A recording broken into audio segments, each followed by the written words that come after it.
The letter arrived on a Tuesday in April, printed on cream-colored paper with my mother's handwriting curling across the top, like a signature on a legal document.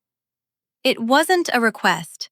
It was a demand for $15 million, divided into quarterly payments of $937,500 until my brother's legitimate financial needs were met. I read it 3 times in my kitchen while my coffee went cold, and then I made a decision that would reshape my entire family. My name is Raven. I'm 37 years old, and I'm an accountant, which means I understand numbers better than most people understand their own reflections. The truth is, long before that letter arrived, I'd been the family's financial solution. For 11 years, I'd been sending money, not asking questions, not setting boundaries, just sending it. It started small, $5,000 here, $12,000 there. Then it grew.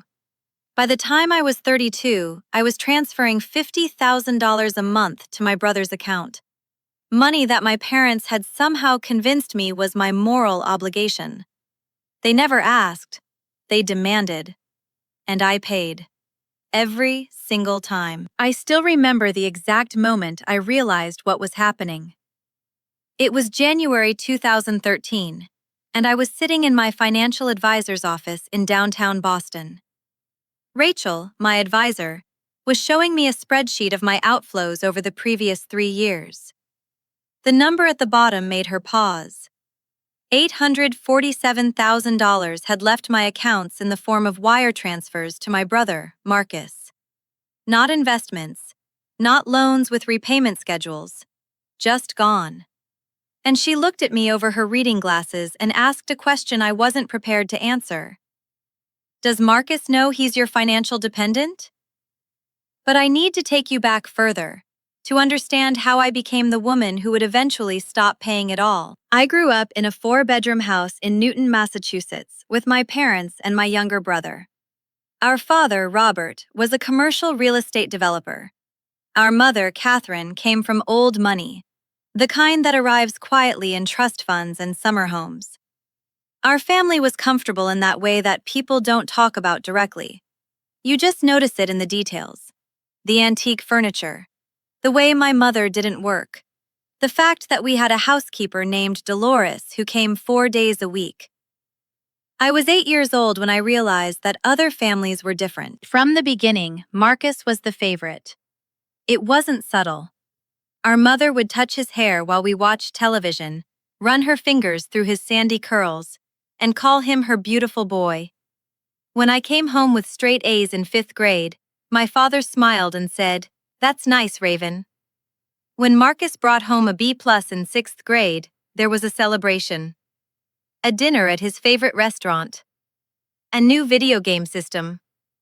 This pattern never stopped, it only deepened. Our grandmother, Eleanor, my father's mother, was the one person who saw what was happening. She lived with us for the last 6 years of her life, and she would sit with me in the kitchen while I did my homework. She had sharp eyes, the kind that missed nothing. One afternoon when I was 14, she pulled me close and whispered something I didn't fully understand at the time. "One day, sweetheart, you're going to understand that love is not the same as sacrifice. When you figure out the difference, everything will change." She died when I was 19, leaving me a letter in her will that I wouldn't fully comprehend until I was 36 years old. By the time I was in college at Northeastern, Marcus had already failed out of 3 different universities. Our parents had paid for all of them. They blamed the schools. They blamed his friends. They blamed his lack of motivation. They never blamed Marcus. Meanwhile, I was paying my own way through a double major in accounting and business administration, working 30 hours a week at a local accounting firm. I remember the day my mother called me in my dorm room and asked if I could help out with Marcus's apartment rent. He was 23 and living in Cambridge. The apartment was $2,400 a month. I had $847 in my savings account. I paid it anyway. If you're beginning to understand where this story is going, If something inside you is already anticipating the moment when I finally refuse, type, "I see it coming" in the comments. I love knowing who's following this thread with me. The decade between my 20s and my mid-30s was a blur of quiet sacrifice. I built a career as a forensic accountant, eventually specializing in high net worth asset analysis. By the time I was 32, I was making $340,000 a year plus bonuses. I should have felt secure. Instead, I felt like I was drowning in slow motion. Every bonus that arrived was quickly divided in my mind. How much for me, and how much would they need? Marcus, meanwhile, had become a professional dependent. He wasn't unemployed exactly. He had a series of jobs that never lasted more than 6 months. A marketing position he quit because it wasn't fulfilling. A sales role he abandoned because the boss didn't respect his vision. A freelance consulting gig that evaporated because clients didn't understand his value. He was 31 years old, and he'd never held a job for longer than 8 months. And I was sending him money every single month while he figured things out. My parents had created a mythology around Marcus's struggles. They weren't his fault. They were the universe's fault for not recognizing his talent. Our father had taken him to lunch countless times and come home saying, "Marcus just needs the right opportunity. He's brilliant, Raven. You have to trust me." Our mother sent him text messages telling him that he was too sophisticated for traditional employment and that he should wait for a position worthy of his gifts. They had turned his failure into his identity, and I had funded it. The first crack appeared in 2017. Marcus had borrowed $85,000 from me, not asked, borrowed, to start what he called a technology startup. He texted me at 11:47 p.m. on a Thursday, asking if I could transfer the money by Friday morning. The business lasted 93 days. When I asked what happened, he said the market wasn't ready for innovation. I never received a single dollar back. Then came the letter in April 2019. I was sitting at my kitchen island in my Beacon Hill townhouse, a place I'd bought with money I'd earned, and I was reading a formal demand for $937,500 in quarterly payments. The letter was ostensibly from my parents, but the language was Marcus's, grandiose, self-pitying, indignant. He deserved this money, the letter said, because he was fundamentally undermined by the capitalist system that favored analytical minds like Raven's over creative minds like his. He was entitled to financial support until he reached financial stability, which the letter estimated would require approximately $15 million. I sat there for 47 minutes. The coffee had gone cold. The sun had moved across the marble counter, and I made a choice. Not in anger, in clarity. I called Rachel, my financial advisor, at 2:13 p.m. on a Tuesday afternoon. She was with a client, but she took the call. I read her the letter. When I finished, there was a long silence. Then she said, "Raven, no." Just that.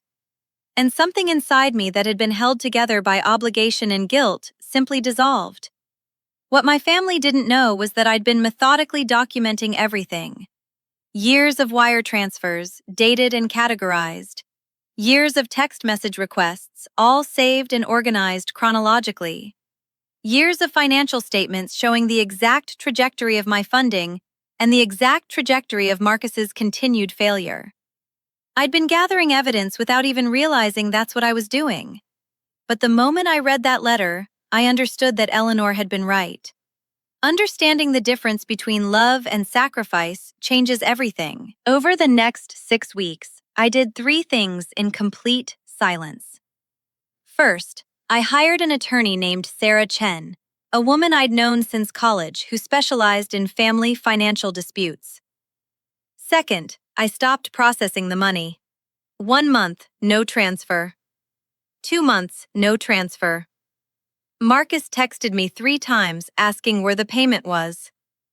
My mother called twice and left voicemails that shifted from confused to angry to threatening. I didn't respond. Third, I documented their responses. Every text, every voicemail, every moment they chose anger over curiosity about why their financial arrangement had suddenly ended. I need to pause here for a moment. If you've ever been in a position where you had to choose between your own survival and someone else's comfort, if you understand the weight of that decision, type "I understand" in the comments. I read every single one. By July 2019, 3 months into my silence, my parents had escalated. My father showed up at my office. This actually happened. He stood in the lobby of the building at 9 a.m. on a Monday morning and demanded that the receptionist call me down. I was in a meeting, and when I came down, he was standing there with his jacket off, his sleeves rolled up like he was ready for a physical fight about money. He said I was destroying the family and refusing to contribute to my brother's well-being. He said I'd become selfish and cold. He said I was exactly the kind of woman who ruins families, analytical, stubborn, incapable of sacrifice. I looked at him, really looked at him, and I understood something crucial. He didn't actually care about Marcus's needs. What he cared about was the story he'd been telling himself about what a good father looks like. A good father, in his mind, never runs out of money because his daughter supplies it. When the daughter stops supplying it, she becomes the villain of his story. I smiled at him, not cruelly, genuinely, and I said, "Hi, Dad. You should sit down. We need to talk about what actually happened to all of that money." 1 week later, in Sarah's office on a humid Thursday afternoon, I laid out everything. The documentation, the wire transfers, the percentage of my income that had disappeared, the opportunity costs, the house I didn't buy, the sabbatical I didn't take, the life I'd postponed. I presented it like I would present evidence in a forensic accounting case. Methodically, quietly, devastatingly. My mother wept. My father's face turned a shade of purple I'd never seen before. Marcus refused to attend the meeting at all. What I'd realized, sitting in that office with Sarah across the table and my parents on the other side, was that sometimes the most powerful thing you can do is simply tell the truth. Not with anger. Not with bitterness. Just with absolute clarity. The silence did the work that accusations never could. The aftermath unfolded over months. My parents initially tried a legal approach, hiring their own attorney to argue that I'd made a verbal commitment to support Marcus that constituted a binding obligation. It took Sarah exactly 17 days to dismantle that argument. When they realized there was no legal path forward, they tried shame. My mother's sister called me. My father's brother sent an email. A childhood friend of my parents showed up at a grocery store where I was shopping and told me I was breaking your mother's heart. I didn't defend myself. I didn't explain. I just listened, and then I quietly went on with my life. By December 2019, my brother had finally obtained employment. Not through any of his own effort, but because our father had used personal connections to place him in a job at a real estate company. The position came with a $78,000 salary and a title, Vice President of Special Projects, that apparently required no actual qualifications. He lasted 11 months. What surprised me, though, was not what happened to Marcus, but what happened to me. The weight I'd been carrying for so long that I'd forgotten it was there simply lifted. In the 6 months after I stopped paying, I noticed things I'd missed. I noticed that I was sleeping better. I noticed that I had money left at the end of the month. I noticed that I didn't feel anxious when my mother's name appeared on my phone. I noticed that I could breathe. One afternoon in March 2020, I was sitting in my kitchen, the same kitchen where I'd read that letter exactly 1 year earlier, and I pulled out Eleanor's letter. I'd kept it in a drawer for all those years. It was yellowed at the edges, the handwriting slightly shaky because she wrote it in a hospital room 3 days before she died. She wrote, "My dear Raven, if you're reading this, I've already gone. I want you to know something. The greatest gift you can give your family is not your money. It's the truth. And the courage to say no. When you're ready, you'll understand. I love you across all distances. Grandma." I sat there and cried, not out of grief but out of recognition. She had seen me. She had known what I would become, and she had left me a roadmap. By 2023, 4 years after I stopped paying, my parents had finally stopped calling. We exist in a state of cordial distance now. My mother sends birthday cards that say nothing of substance. My father sent an email once about eventually rebuilding our relationship, but he never followed up. And Marcus? He sends me connection requests on LinkedIn every few months. I never accept them. If you've stayed with me this far, I want you to know something. This story isn't about revenge. It's not about punishment. It's about understanding the difference between love and sacrifice, between being generous and being depleted. It's about recognizing when you're being used and having the courage to stop. Some people call that selfish. I call it survival. As I sit here now, looking at a bank account that's finally truly mine, a career that's advancing without the weight of someone else's failure dragging behind it, a life that feels genuinely mine for the first time since I was a teenager, I want to tell you, if you're in a situation where someone is systematically draining your resources, your energy, your future, you have permission to stop. You have permission to say no. You have permission to choose yourself. Before you go, I need to know, has someone in your family ever made demands on you that felt impossible to refuse? Tell me in the comments. And if this story resonated with you, share it with someone who needs to hear it today. Subscribe if you're ready to watch more stories like this one.